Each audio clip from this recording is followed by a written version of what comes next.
Hello everyone, good morning সবাইকে। Welcome to my another blog. কেমন আছো সবাই? আশা করি সবাই খুব ভালো আছো। তো আমিও ভালো আছি। তো বৃষ্টির দিনে সকাল সকাল রেডি হয়ে গেলাম বাজারে যাব বলে।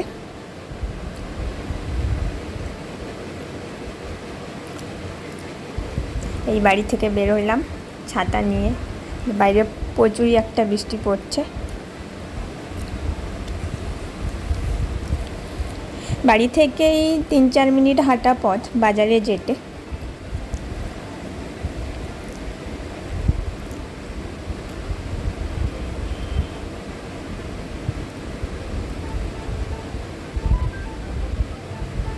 তো বাজার থেকে এসে দেখি আমার বাড়িরই সামনের মাঠে, অবশ্য এটা আমাদের মাঠ নয়,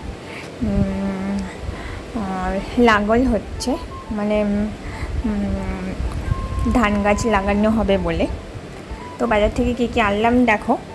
লাল শাক, বেগুন, শসা, ঢ্যাঁড়স, আদা। এটা হচ্ছে আমাদের বাড়ির একটা ফুল গাছ, এখানে প্রচুর জবা ফুল ফোটে গাছটায়। তো অনেকে ফুল নিয়ে যায়। আর একটা ছোট পেয়ারা গাছে দেখো পেয়ারা ধরেছে ছোট ছোট। তো আজকে দুপুরে রান্না হয়েছে ভাত, ঢ্যাঁড়সের ভাজা, মাংস। এটা হচ্ছে পমফ্রেট মাছের ঝাল দেওয়া, মাছগুলো ভেঙে গেছে। আর হচ্ছে রুলি মাছের টক। বিকালেও উঠে দেখলাম যে প্রচুর বৃষ্টি পড়ছে বাইরে। তো ফ্রিজের মধ্যে কালো জামকুল ছিল, তো ওটা লবণ দিয়ে মাখিয়ে খাচ্ছিলাম। এই ছাদে গিয়ে দেখলাম কালো হয়ে চারদিকে মেঘ উঠেছে।